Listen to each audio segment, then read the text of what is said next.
എല്ലാവർക്കും നമസ്കാരം. എൻ്റെ പേര് കടകംപള്ളി മനോജ് എന്നാണ്. ഞാൻ കശുവണ്ടി വികസന കോർപ്പറേഷനിലെ അഴിമതിയെക്കുറിച്ച് പരാതി കൊടുത്ത ഒരു പരാതിക്കാരനാണ്. ഞാൻ ഇന്ന് ഇവിടെ ഒരു പത്രസമ്മേളനം നടത്താൻ വന്ന കാര്യം നിങ്ങൾക്കൊക്കെ അറിയാം. കഴിഞ്ഞ ദിവസം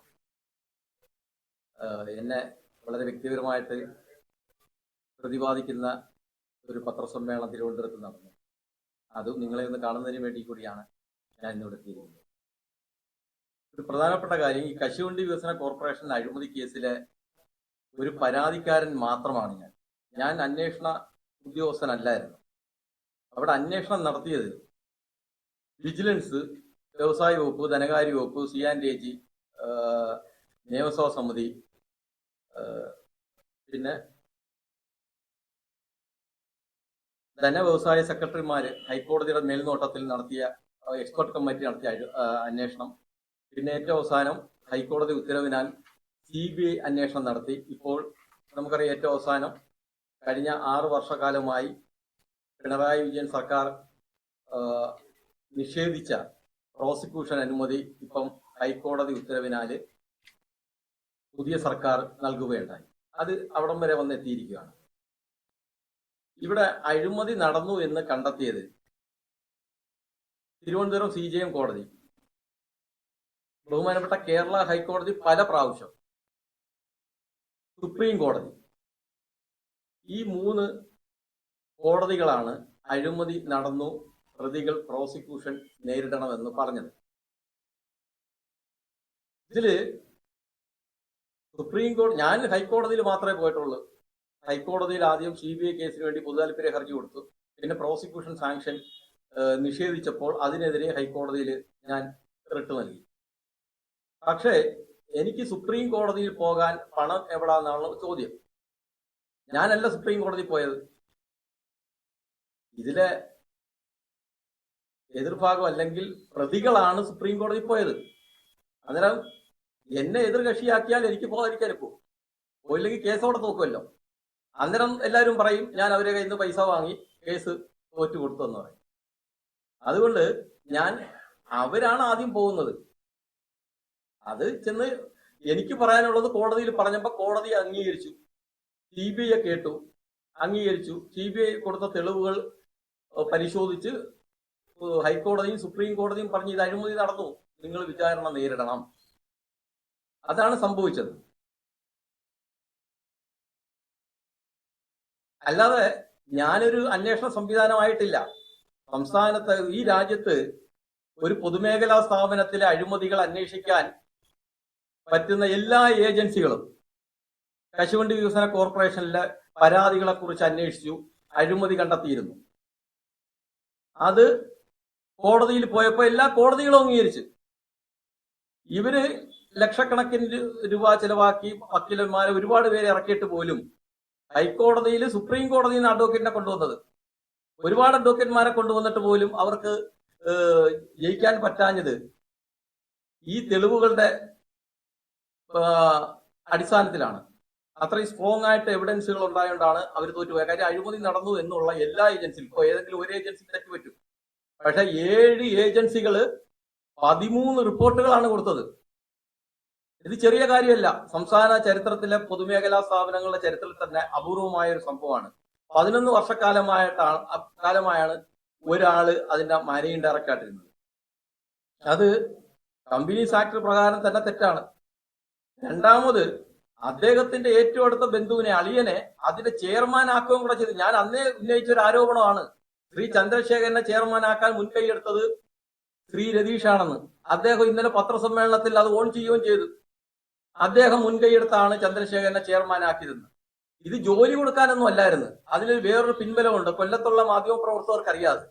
കാര്യം അന്ന് UDF സർക്കാർ 2011 വന്നപ്പോൾ, ഉമ്മൻചാണ്ടി സർക്കാർ വന്നപ്പോൾ കശുവണ്ടി വികസന കോർപ്പറേഷന്റെ ചെയർമാൻ ആകാൻ വേറെ പലരെയാണ് പരിഗണിച്ചത്. അവരെല്ലാം വെച്ച് ഒരൊറ്റ നിർദ്ദേശമുള്ളായിരുന്നു, MD മാറ്റണം, അല്ലാതെ അവര് ഉത്തരവാദിത്വം ഏക്കത്തില്ലെന്ന്. അന്നേരം വേറെ ആര് വന്നാലും ശ്രീ രതീഷിന് കശുവണ്ടി വികസന കോർപ്പറേഷനിൽ നിന്നും അന്നേ ഇറങ്ങേണ്ടി വന്നേനെ. അത് ഒഴിവാക്കാൻ വേണ്ടിയാണ് അദ്ദേഹത്തിന്റെ ഏറ്റവും അടുത്ത ബന്ധുവിനെ കശുവണ്ടി വികസന കോർപ്പറേഷന്റെ ചെയർമാനാകാൻ അദ്ദേഹം മുന്നിട്ടിറങ്ങിയത്. അത് ഇന്നലെ അദ്ദേഹം ഓൺ ചെയ്ത് പറഞ്ഞു അദ്ദേഹമാണ് ചെയ്തത്.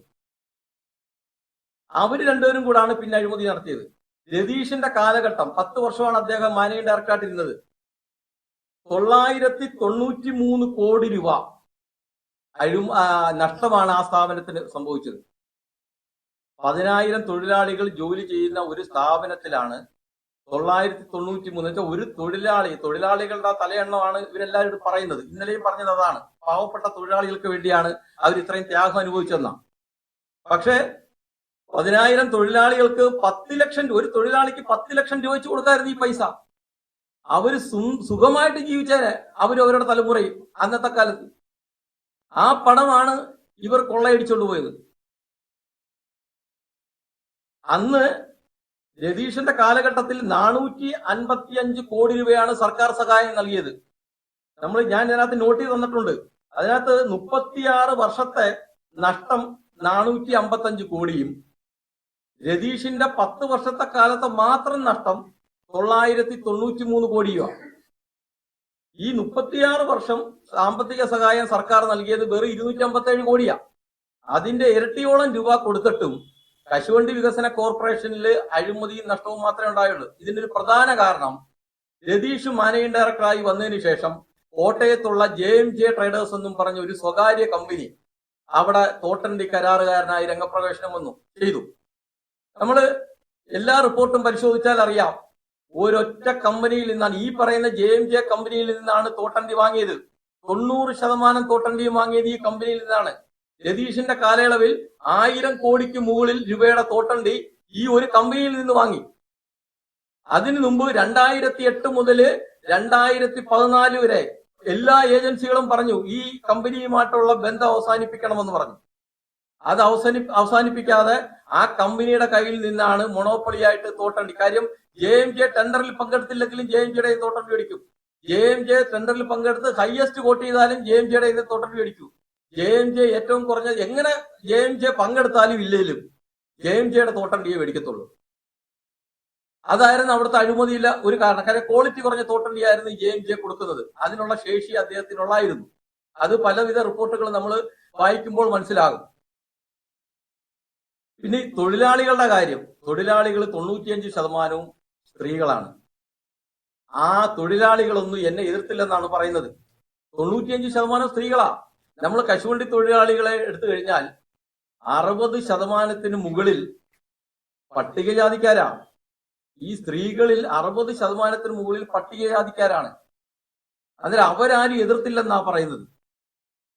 പക്ഷെ ഇവിടെ അഴിമതി നടന്നില്ലെന്ന് ഇത്രയും ഏജൻസികൾ അന്വേഷിച്ചിട്ട് ഒരാൾ പോലും അഴിമതി നടന്നില്ലെന്ന് പറഞ്ഞിട്ടില്ല. അഴിമതി നടന്നു എന്നേ പറഞ്ഞിട്ടുള്ളൂ. പിന്നെ എന്റെ സാമ്പത്തിക സ്ഥിതിയാണ് അദ്ദേഹത്തിന്റെ വേവലാതി. എന്റെ സാമ്പത്തിക സ്ഥിതി പരിശോധിക്കാൻ ഇവര് കശുവണ്ടി വികസന കോർപ്പറേഷനിലെ അന്നത്തെ അവര് ആ കാലയളവിൽ ഇരിക്കുമ്പോൾ അവിടുത്തെ ചില സ്റ്റാഫുകളെ കൊണ്ട് പോലീസിന് പരാതി കൊടുത്തു. പോലീസ് എന്നെ വിളിപ്പിച്ചപ്പോൾ ഞാൻ പറഞ്ഞ് പോലീസിന് അതിനുള്ള അധികാരമില്ല, ഞാനൊരു പ്രൈവറ്റ് വ്യക്തിയാണ്, സർക്കാരിന്റെ ഒരു ആനുകൂല്യവും ഞാനും എന്റെ കുടുംബവും വാങ്ങുന്നില്ല, അതുകൊണ്ട് എന്റെ സാമ്പത്തികത്തെ കുറിച്ച് അന്വേഷിക്കാൻ നിങ്ങൾക്ക് അധികാരമില്ല എന്ന് പറഞ്ഞു. അവരത് സ്റ്റോപ്പ് ചെയ്തു. അത് കഴിഞ്ഞ് എന്നെ ക്രൈംബ്രാഞ്ച് SP എന്നെ വിളിപ്പിച്ചു. ഞാൻ അവിടെ ചെന്ന് ചോദിച്ചപ്പോൾ അദ്ദേഹം പറഞ്ഞു ശരിയാണ്, പക്ഷേ പരാതിയിൽ പറയുന്നത് മാവോയിസ്റ്റ് ഫണ്ടിങ് ഉണ്ടെന്നാണ്. എനിക്ക് മാവോയിസ്റ്റുകളുമായിട്ട് ബന്ധമുണ്ട്, അതുകൊണ്ട് അന്വേഷിക്കണമെന്ന് പറഞ്ഞു. ഞാൻ സർവാത്മതാ സ്വാഗതം ചെയ്തു. അവരന്വേഷിച്ചു. ആ റിപ്പോർട്ട് ഇവരിത് മറച്ചു വെച്ചിരിക്കുകയാണ്. ആ റിപ്പോർട്ടിൽ എന്റെ സാമ്പത്തികത്തെക്കുറിച്ചും എന്റെ ജോലിയെക്കുറിച്ചും എന്റെ വൈഫിന്റെ ജോലിയെക്കുറിച്ചും എല്ലാം അതിനകത്ത് പ്രതിപാദിക്കുന്നുണ്ട്. അന്നേരം അത് മറച്ചു വെച്ചിട്ടാണ് എന്റെ സാമ്പത്തിക നില പരിശോധിക്കണമെന്ന് ഇവർ പറയുന്നത്. അത് 2014 ഞാൻ പൊതുതാൽപര്യ ഹർജി കൊടുത്തപ്പോൾ ബഹുമാനപ്പെട്ട ഹൈക്കോടതിയിൽ ഇവര് ഉന്നയിച്ച ഏറ്റവും വലിയൊരു വാദം അതായിരുന്നു. അന്ന് കോടതി അതിന് മറുപടി പറഞ്ഞു, നിങ്ങൾക്ക് പരാതി ഉണ്ടെങ്കിൽ നിങ്ങൾ മറ്റ് ഏജൻസികളെ സമീപിക്കുക, കോടതി പരിശോധിക്കുന്നത് അഴിമതി നടന്നോ ഇല്ലേ എന്നാണ്. അങ്ങനെ ഈ വാദഗതി അവിടെ തള്ളിക്കളഞ്ഞതാണ്. പക്ഷെ ഞാൻ ഇപ്പോഴും പറയുന്നു, ഇവർക്ക് ഏത് ഏജൻസികൾക്ക്, നിങ്ങൾക്കറിയാലോ ഇവരുടെ രാഷ്ട്രീയ ബന്ധം, പിണറായി വിജയനായാലും ഏത് സംവിധാനമായാലും ഏത് ഭരണമാണെങ്കിലും ഇവർക്ക് വലിയ ബന്ധമാണ് ഈ അളിയനും അളിയനും. ആ ഏത് അന്വേഷണം, EDയോ ഇൻകം ടാക്സോ വിജിലൻസോ ഏത് വേണമെങ്കിലും അന്വേഷിച്ചോട്ടു. ഞാൻ അതിനെ സർവാത്മത സ്വാഗതം ചെയ്യുന്നു. എന്റെ സ്വത്തിനെ കുറിച്ചുള്ള അന്വേഷണം അവര് ആരെ കൊണ്ടോ നടത്തിക്കോ, ഞാൻ അതുമായിട്ട് സഹകരിക്കും. അത് ഞാൻ സ്വാഗതം ചെയ്യുകയാണ്. പിന്നെ എനിക്ക് പ്രധാനപ്പെട്ട ഒരു കാര്യം പറയാനുള്ളത്, രതീഷ് കശുവണ്ടി വികസന കോർപ്പറേഷനിൽ മാത്രമല്ല MD ആയിരുന്നത്. അതിനു മുമ്പ് രതീഷ് ആദ്യം MD ആവുന്നത് 2003 ചാത്തന്നൂർ സ്പിന്നിംഗ് മില്ലിലായിരുന്നു. 2003 ജൂണിലാണ് ആയത്. 11 മാസക്കാലമേ അവിടെ MD ആവാൻ അദ്ദേഹത്തിന് ഇരിക്കാൻ പറ്റുള്ളൂ. കാരണം ആക്രി വിൽക്കുന്നു എന്ന വ്യാജേന അവിടുത്തെ പ്രവർത്തിക്കുന്ന പുതിയ മിഷൻ വിൽക്കാൻ നോക്കി. തൊഴിലാളികൾ പ്രശ്നമുണ്ടാക്കി അദ്ദേഹത്തിന് അവിടുത്തെ പോകേണ്ടി വന്നു. നേരെ ക്യാപെക്സിൽ ചെന്ന് അവിടെ അഴിമതി നടത്തി. ധനകാര്യ വകുപ്പിന്റെ റിപ്പോർട്ടുണ്ട്, കശുവണ്ടി ക്യാപെക്സിൽ രതീഷിന്റെ കാലയളവിൽ അഴിമതി നടന്നു വന്നു. അത് കഴിഞ്ഞ് 2005 കശുവണ്ടി വികസന കോർപ്പറേഷനിൽ വന്നു. പുള്ളിക്ക് വെച്ചടി കയറ്റുമായിരുന്നു. വന്ന് അവിടെ 11 വർഷക്കാലം അഴിമതി നടത്തിയതിന്റെയാണ് ഇപ്പൊ കേസ്. അവിടെ നിന്ന് അദ്ദേഹത്തിന്റെ കീഴിലോട്ട് മാറ്റി. കീഴിൽ വേറൊന്നും, ഒരു ട്രെയിനിങ് ഇൻസ്റ്റിറ്റ്യൂട്ട് മാത്രമാണ്, വേറൊന്നും അഴിമതി നടത്താനില്ലാത്തത് കൊണ്ട് ആ കീടിന്റെ കെട്ടിടം പെയിന്റ് അടിക്കുന്നു എന്നും പറഞ്ഞ് ടെൻഡർ വിളിച്ചു. ഏറ്റവും ലോവസ്റ്റ് ടെൻഡർ 5 ലക്ഷം രൂപയായിരുന്നു. പക്ഷേ ഈ രതീഷ് കരാറ് കൊടുത്തത് 15 ലക്ഷം രൂപയ്ക്കാണ്. നോക്കിക്കോണം, അഴിമതി നടത്താൻ വേറൊരു മാർഗവും ഇല്ലാത്തവ പിന്നെ പെയിന്റിലോട്ടായി. അത് കഴിഞ്ഞ് അവിടുന്ന് മാറി ഇങ്കലി വന്നു. നിങ്ങൾ ഗൂഗിളിൽ സെർച്ച് ചെയ്താൽ മതി. ഇങ്കല് എന്ന് പറഞ്ഞാൽ ഒരു പൊതു സ്വകാര്യ സംരംഭമാണ്. സർക്കാരിനും സ്വകാര്യ വ്യക്തികൾക്കും ഷെയറുള്ള സംവിധാനം അത് ഇങ്കല്. ആ ഇങ്കല് കൺസ്ട്രക്ഷൻ മേഖലയിൽ പ്രവർത്തിക്കുക, കൺസ്ട്രക്ഷൻ മേഖലയിൽ കെട്ടിടം കെട്ടുക, അങ്ങനെയുള്ള കാര്യങ്ങൾ, അടിസ്ഥാന സൗകര്യങ്ങൾ ഒരുക്കുക. ഈ ഇങ്കല് രതീഷിന്റെ കാലത്ത് കൊച്ചിൻ ക്യാൻസർ സെന്ററിന് വേണ്ടി ഒരു കെട്ടിടം കെട്ടി. അത് വാർത്ത് 2 എല്ലാം കൂടി ഇടിഞ്ഞു. അതിന്റെ ഫോട്ടോ സഹിതം ഗൂഗിൾ സെർച്ച് ചെയ്താൽ കിട്ടും. 6 തൊഴിലാളികൾക്ക് പരിക്ക് പറ്റി. ഈ ഇങ്കലിലെ സ്വകാര്യ ഡയറക്ടർമാര് പ്രശ്നമുണ്ടാക്കി. അവിടെ നിന്ന് മാറ്റണമെന്ന് പറഞ്ഞ് അവര് ഗവൺമെന്റിനെ സമീപിച്ചു. അങ്ങനെ ഇങ്കലിൽ നിന്ന് മാറ്റി നേരെ ഖാദി ബോർഡിലോട്ട് വന്നു. ഖാദി ബോർഡിൽ നടന്ന അഴിമതി ഈ കഴിഞ്ഞ 2019 ഖാദിയിൽ വരുന്നത്. ഖാദി ബോർഡിൽ നടന്ന കഴിഞ്ഞ 6 വർഷത്തെ അഴിമതി അന്വേഷിച്ചാൽ ഏകദേശം കശുവണ്ടി വികസന കോർപ്പറേഷനിലെ അഴിമതിയാണ് അവിടെ നടന്നത്. ഞാൻ ഇട്ടിരിക്കുന്നത് ഖാദി ബോർഡിൽ നിന്ന് മേടിച്ച തുണിയായിരുന്നു. ഞങ്ങൾ കുറച്ച് നാളായിട്ട് ഞങ്ങൾ സുഹൃത്തുക്കൾ ഖാദി ബോർഡിൽ നിന്ന് തുണി മേടിക്കത്തില്ല. കാര്യം കള്ളഖാദി വയ്ക്കില്ല. വ്യാജ ഖാദി മറ്റ് സംസ്ഥാനങ്ങളിൽ പോയി വില കുറച്ച് മേടിച്ചോണ്ട് ഞാൻ ഓൺ ചെയ്ത് തന്നെ പറയുക, ഇത് ഞാൻ ഇട്ടേക്കുന്ന കള്ളഖാദി ഇട്ടിരിക്കുന്ന. ഈ വില കുറച്ച് ഖാദി തുണി മേടിച്ചുകൊണ്ട് വന്നിട്ട് വില കൂട്ടി മേടിച്ചു എന്ന് വ്യാജ ബില്ലുണ്ടാക്കി ഈ ഖാദി ബോർഡിൽ വിൽക്കുകയാണ്. 100 രൂപയുടെ തുണിത്തരം വിൽക്കുന്ന 500 രൂപയ്ക്കാണ്. അവര് മേടിക്കുന്നതായിട്ട് 400 രൂപയ്ക്ക് മേടിച്ചെന്നാണ് രേഖ ഉണ്ടാക്കുന്നത്. ഇതിന്റെ ദോഷമെന്ന് പറഞ്ഞാൽ, ഖാദിയുടെ സംവിധാനം അറിയാലോ, ഗാന്ധിജിയുടെ ആശയമാണ്, ഗ്രാമസ്വരാജിന്റെ ഭാഗമാണ് ഖാദി തുണികൾ. പരുത്തി നൂലിലാണ് ഖാദി തുണി ഉണ്ടാക്കുന്നത്. പരുത്തി നൂല് നോക്കുന്ന തൊഴിലാളികൾക്ക് സർക്കാർ സബ്സിഡി കൊടുക്കുന്നുണ്ട്, ഇൻസെന്റീവ് കൊടുക്കുന്നുണ്ട്. അത് നെയ്യുന്ന തൊഴിലാളികൾക്ക്, നെയ്ത്തുകാർക്ക് സർക്കാർ സബ്സിഡിയും ഇൻസെന്റീവും കൊടുക്കുന്നുണ്ട്. ഇതെല്ലാം വെട്ടിച്ചാണ് ഈ അന്യ സംസ്ഥാന തുണി വാങ്ങി ഇവിടെ ഈ 90% കോൺഗ്രസ്സുകാരാണ് ഖാദി തുണി. മുഖ്യമന്ത്രി ഉൾപ്പെടെയുള്ള കോൺഗ്രസ്സുകാരാണ് ഖാദി ഉപയോഗിക്കുന്നത്. ഈ ഇവിടെ വിൽക്കുന്ന ഭൂരിപക്ഷം തുണിത്തരങ്ങളും വ്യാജ ഖാദിയാണ്. ഇത് തെളിയും. വരുന്ന ദിവസങ്ങളിൽ ഇത് തെളിവോടെ പുറത്തു വരും. ഞാൻ അത് ഓൺ ചെയ്ത് തന്നെ പറയുക. പിന്നെ ഇദ്ദേഹം വന്ന് ഖാദി ഷോപ്പുകൾ നവീകരിക്കുന്നതിന്റെ മറവില് കോടിക്കണക്കിന് രൂപയുടെ തട്ടിപ്പാണ് നടന്നത്. ഒരു കരാറുകാരനാണ് അവിടെ ഇതെല്ലാം ചെയ്തിരിക്കുന്നത്. ഞാനിത് നിങ്ങളടുത്ത് പറയുന്നത് ആധികാരികമായിട്ട് പറയുക, ഇതിനെക്കുറിച്ച് അന്വേഷിക്കണം. അത് കഴിഞ്ഞ് ഇദ്ദേഹത്തിന്റെ മിടുക്ക് കണ്ട് കഴിഞ്ഞ LDF സർക്കാർ അദ്ദേഹത്തിന് റൂട്രോണിക്സിന്റെ ചുമതല കൊടുത്തു. അവിടെ ഇത് തന്നെ നടന്നത്. റൂട്രോണിക്സ് എന്ന് പറഞ്ഞാൽ കമ്പ്യൂട്ടർ അധിഷ്ഠിത വിദ്യാഭ്യാസമാണ് പെൺകുട്ടികൾക്ക്. അവിടെ SC/ST കുട്ടികൾക്ക് സ്റ്റൈഫൻഡും സൗജന്യങ്ങളൊക്കെ സർക്കാർ കൊടുക്കുന്നുണ്ട്, കേന്ദ്ര സംസ്ഥാന സർക്കാർ. ഇത് കംപ്ലീറ്റ് അടിച്ചെടുത്തത് ഒരു സ്വകാര്യ കമ്പനി. ഇത് കംപ്ലീറ്റ് കൊടുത്തിരിക്കുന്നത് ഒരു കൊല്ലത്തുള്ള പല പേരുകളാ, ഓരോ വർഷം ഓരോ പേരുകളാ കമ്പനി. അതുകൊണ്ടാണ് ഞാൻ പേര് പറയാത്തത്. ഇപ്പൊ ഏത് പേരാന്ന് എനിക്ക് അറിഞ്ഞുകൂടാ, അതുകൊണ്ടാണ് പേര് പറയാത്തത്. ആ സ്വകാര്യ കമ്പനിയാണ് ഖാദി ബോർഡിലെ ഈ റൂട്രോണിക്സിന് കിട്ടുന്ന പണത്തിന്റെ 75% കൊണ്ട് കോടിക്കണക്കിന് രൂപയാണ് അവർ കൊണ്ടുപോയി. ഇതിനെക്കുറിച്ച് അന്വേഷിക്കണം. അങ്ങനെ അതാണ് ഞാൻ ആവശ്യപ്പെടുന്നത്. ഞാൻ ഈ രതീഷ് കശുവണ്ടി വികസന കോർപ്പറേഷനിൽ നിന്ന് ഇറങ്ങി ഏതൊക്കെ സ്ഥാപനങ്ങൾ ഇരുന്നിട്ടുണ്ട് ആ കാലയളവിലുള്ള ക്രമക്കേടുകൾ അന്വേഷിക്കണം എന്ന് പറഞ്ഞ് മുഖ്യമന്ത്രിക്ക് ഞാൻ ഇന്ന് തന്നെ പരാതി കൊടുക്കും, ബന്ധപ്പെട്ട ആഭ്യന്തരമന്ത്രിക്ക് കൊടുക്കും. ഇതിനെക്കുറിച്ച് അന്വേഷിക്കണം. പ്രധാനമായിട്ടും ഖാദി ആ സ്ഥാപനത്തിനെ മുച്ചൂടും തകർക്കുന്ന നിലപാടാണ് രതീഷ് സ്വീകരിച്ചത്.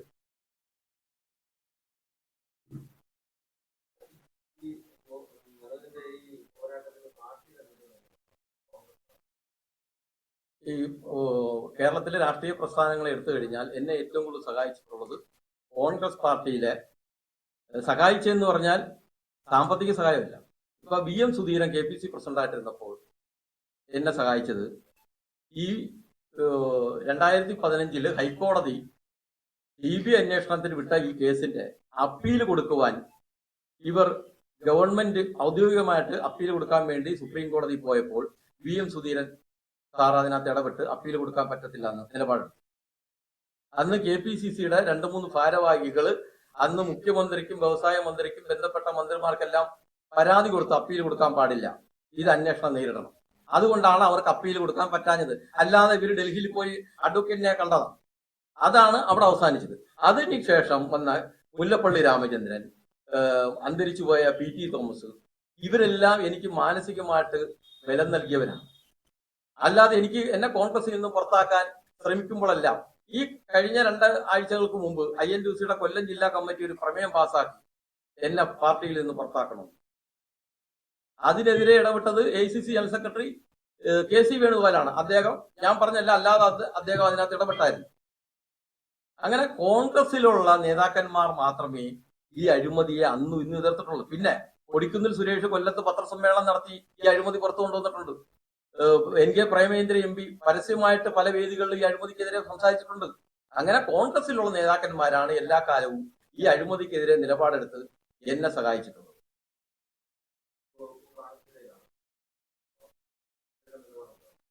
അല്ല, അത് ആ സമയമെല്ലാം ഇപ്പൊ കഴിഞ്ഞല്ലോ. ഈ അഴിമതിയായിട്ട് ബന്ധപ്പെട്ട് ഇപ്പൊ ക്യാബിനറ്റ് തീരുമാനമെടുത്ത് പ്രോസിക്യൂഷൻ നടപടി CBIക്ക് അനുമതി കൊടുത്തു. CBI കഴിഞ്ഞ ശനിയാഴ്ച ഹൈക്കോടതിയിൽ അവർ പ്രോസിക്യൂഷൻ നടപടി ആരംഭിച്ചതായിട്ട് അഫിഡവിറ്റ് ഫയൽ ചെയ്തു. ഇനി ആ കേസിന്റെ വിധി, അതായത് CBI നടപടി തുടങ്ങിക്കഴിഞ്ഞു. ഇനി നമുക്ക് ഗവൺമെന്റിന് ഇതിനകത്ത് കാര്യങ്ങളില്ല. ഇനിയിപ്പോ CBIയും കോടതിയും ആയിട്ടുള്ള കാര്യങ്ങളാണ്. പിന്നെ പ്രതികളും. ഞാൻ അതിനകത്ത് കേസിനകത്തൊരു സാക്ഷിയാണ്. ഇതിനകത്ത് ഒരുപാട് 5-6 IAS ഉദ്യോഗസ്ഥന്മാരുണ്ട് ഇതിനകത്ത് സാക്ഷികൾ. ഒരുപാട് ഉദ്യോഗസ്ഥന്മാർ സാക്ഷികളാണ്. അന്നേരം അതില് പരാതിക്കാരൻ എന്ന നിലയിൽ ഞാനൊരു സാക്ഷി മാത്രമാണ്.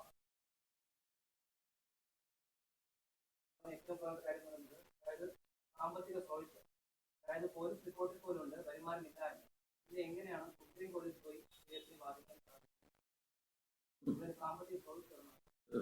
ഞാനത് പറഞ്ഞു കഴിഞ്ഞു.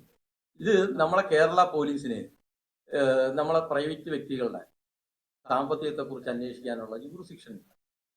നമ്മളത് മനസ്സിലാക്കണ്ട. അവർക്കൊക്കെ അറിയാതിരിക്കാം, അല്ലെങ്കിൽ ചിലപ്പോൾ അറിഞ്ഞുകൂടാത്ത ജൂറിസ്ഡിക്ഷൻ ഇല്ല.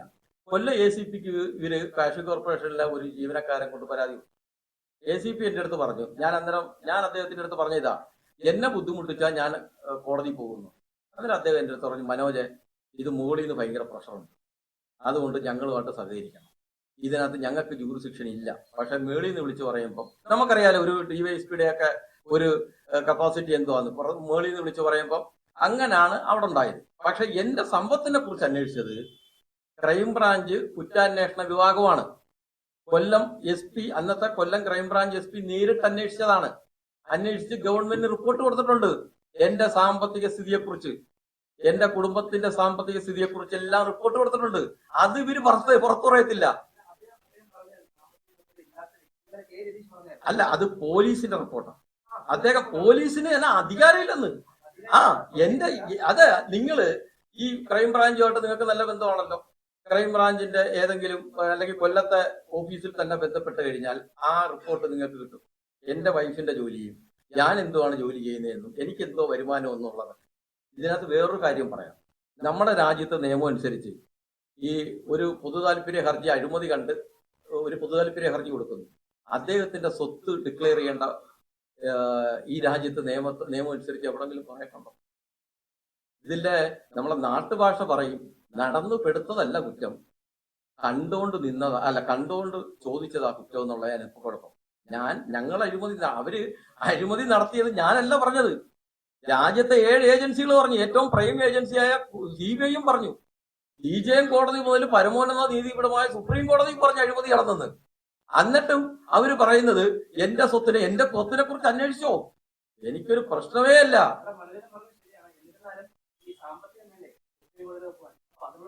ഞാനത് പല പ്രാവശ്യവും പറഞ്ഞിട്ടുള്ള സുപ്രീം കോടതിയിൽ എനിക്ക് വേണ്ടി എന്റെ ഫേസ്ബുക്കിൽ നിങ്ങൾ സെർച്ച് ചെയ്താൽ കിട്ടും. ഞാൻ അതിനകത്ത് എഴുതിയിട്ടുണ്ട്. ആ വക്കീലിന്റെ ഫോട്ടോ വെച്ചിട്ട് സുപ്രീം കോടതിയിൽ G പ്രകാശാണ്, കൊല്ലത്തുള്ള മൈനാട്ടുകാരനാണ്, എന്റെ നാട്ടിലുള്ളതാണ്. അദ്ദേഹമാണ് ഹാജരായ. ഇതുവരെ ഒരു നയ പൈസ ഞാൻ കൊടുത്തിട്ടില്ല. നിങ്ങളൊന്ന് മനസ്സിലാക്കേണ്ടത്, പൊതു താല്പര്യ ഹർജി എനിക്ക് ഹൈക്കോടതിയിൽ ഹാജരായത് VS അച്യുതാനന്ദന് വേണ്ടി ഹൈക്കോടതിയിലും സുപ്രീം കോടതിയിലും ഹാജരായ D അനിൽകുമാറാണ്. അദ്ദേഹം ഇതിനടുത്ത് ചോദിക്കണം. അദ്ദേഹം എന്റെ അടുത്ത് ഇന്നലെ ഇത് വാർത്ത കണ്ടുകൊണ്ട് എന്നെ വിളിച്ചിട്ട് പറഞ്ഞത്, ദുഷ്യന്ത് ദവെ VS അച്യുതാനന്ദന് വേണ്ടി ഹാജരായത് 1 രൂപ മേടിക്കാതാണ്. ശാന്തിഭൂഷൺ 1 രൂപ മേടിക്കാതാണ് VS അച്യുതാനന്ദന് വേണ്ടി ഹാജരായത്. നമ്മളത് മനസ്സിലാക്കണം. ഇത് എന്റെ വക്കീൽ എപ്പോഴും പറയുന്നത്, ഇത് മനോജിന്റെ ഒരു സ്വന്തം പ്രൈവറ്റ് കേസല്ല, ഇത് നാടിന്റെ കേസാണ്. അനിൽകുമാർ സാർ എന്റെ അടുത്ത് G പ്രകാശ് സുപ്രീം കോടതിയിലെ സർക്കാരിന്റെ സ്റ്റാൻഡിംഗ് കൗൺസിലായിട്ട് നിങ്ങൾക്കൊക്കെ സെർച്ച് ചെയ്ത് കഴിഞ്ഞാൽ അദ്ദേഹത്തിന്റെ നമ്പർ കിട്ടും. ഞാൻ തരാം, നമ്പർ തരാം. 1 രൂപ കൊടുക്കേണ്ടി വന്നില്ല. ഹൈക്കോടതിയിലെ D അനിൽകുമാറിന് ഞാൻ ചെലവ് കാശ് മാത്രമേ എനിക്ക് കൊടുക്കേണ്ടി വന്നുള്ളൂ. കാരണം വേറൊരു എനിക്ക് ഒരു അനുകൂല ഘടകം കൂടുന്നുണ്ട്. നമ്മള് നാട്ടിൻപുറത്തൊക്കെ പറയും, തെങ്ങ് നനയുമ്പം അതിന്റെ മൂട്ടി ചീരയും കൂടെ നനഞ്ഞു പോകുന്നു. രണ്ടിനും നല്ലതാണ്. അതേപോലെ എനിക്ക് അതിനകത്തൊരു സഹായകരമായ ഒരു കാര്യമുണ്ട്. ഇവിടെ ഇരിക്കുന്ന ഒരു മാധ്യമ പ്രവർത്തനം അതറിയാം. ഞങ്ങള് വെള്ളാപ്പള്ളി നടേശന്റെ അഴിമതിക്കെതിരെ കേസ് നടത്തുന്ന കൊല്ലത്തൊരു ഗ്രൂപ്പുണ്ട്. ആ ഗ്രൂപ്പിന്റെ ഒരു ഭാഗമാണ് ഞാനും ആ കേസിന്റെ ഒരു ഭാഗമാണ്. എന്റെ പേരിലും പല കേസുകളും കൊടുത്തിട്ടുണ്ട്. ഗൂഗിൾ സെർച്ച് ചെയ്താൽ മതി. പല വിധികളും, പ്രധാനപ്പെട്ട വിധികൾ വന്നതും വെള്ളാപ്പള്ളി നടേശനെതിരെ പരാതിക്കാരൻ ഞാനാണ്. അന്നേരം സുപ്രീം കോടതിയിലും കേരള ഹൈക്കോടതിയിലും ഈ 2 വക്കീലന്മാരാണ് ഞങ്ങൾക്ക് വേണ്ടി ഹാജരാകുന്നത്. D അനിൽകുമാറും G പ്രകാശും. സെർച്ച് ചെയ്യാം, നമുക്ക് സെർച്ച് ചെയ്താൽ കിട്ടും. അന്നേരം ഇത് മോണിറ്റർ ചെയ്യുന്ന, വർഷങ്ങളായിട്ട് ഞാൻ ഇത് മോണിറ്റർ ചെയ്യുന്നുണ്ട്. എനിക്ക് ഇവരുമായിട്ട് നല്ല ബന്ധമാണ്. അതാണ് ഞാൻ അടിവരയിട്ട് പറയുന്നത്. ഡൽഹിയിലുള്ള G പ്രകാശിന് ഞാൻ എന്തായാലും ഇവിടുന്ന് പണം കെട്ടി അയക്കാനൊക്കത്തില്ലല്ലോ. അക്കൗണ്ട് വഴിയിലേ അയച്ചു കൊടുക്കാൻ പറ്റും. ഞാൻ 1 രൂപ പോലും അദ്ദേഹത്തിന് ഇതുവരെയ്ക്കും കൊടുത്തിട്ടില്ല. സത്യമാണ് ഞാൻ പറയുന്നത്. ഞാൻ കള്ളം പറയേണ്ട കാര്യമില്ല. അഥവാ ഞാൻ കൊടുത്തെന്ന് നിങ്ങളടുത്ത് പറഞ്ഞാലും അതിനകത്തെന്തോ ക്രൈം. ഇവര് കുറച്ചു നാളായിട്ട് പറയുന്നതാ പരാതിക്കാരന്റെ സാമ്പത്തിക സ്രോതസ്. ഇത് എല്ലാവരും നേരിട്ടതാ. ഇന്നലെ നമ്മള് പാറ്റാ സമരം നടത്തിയ ആ അമേരിക്കയിൽ നിന്ന് വന്ന പയ്യൻ, അവന്റെ സാമ്പത്തിക സ്രോതസ്, അവന്റെ കുടുംബത്തെ കുറിച്ചും കേന്ദ്ര സർക്കാർ അന്വേഷിക്കുക എന്നാ പറയുന്നത്. ഇത് ഒരു വിരട്ടലിന്റെ ഭാഗമാണ്. ആ വിരട്ടലിൽ ഞാൻ വീഴത്തുമില്ല. ഞാൻ ഓപ്പണാണ്. എനിക്ക് എന്തിനെ കുറിച്ച് അവർക്ക് അന്വേഷിക്കാം. അവര് എന്നെ അന്വേഷിക്കുന്നുണ്ടല്ലോ. എന്റെ ഫോൺ എത്ര കാലം ഇവര് ടാപ്പ് ചെയ്തു. അങ്ങനെ എന്റെ പുറകെ നടന്നല്ലോ അവര്. എന്നെ ഉപദ്രവിക്കാൻ ശ്രമിച്ചല്ലോ അവര്. എന്റെ വീട്ടിൽ വന്ന് ഭീഷണിപ്പെടുത്തിയല്ലോ. ഇതിനെല്ലാം ഞാൻ നേരിട്ടല്ലോ.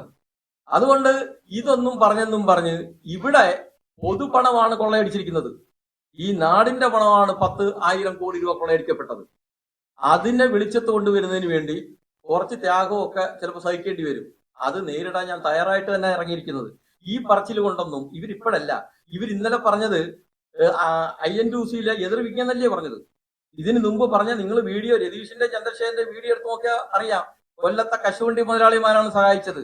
അങ്ങനെ കൊല്ലത്ത് ഒരു പ്രാവശ്യം പത്രസമ്മേളനം നടത്തിയപ്പോൾ പത്രക്കാരി ചോദിച്ച് 5 പേര് ആത്മഹത്യ ചെയ്ത് കടം കയറി.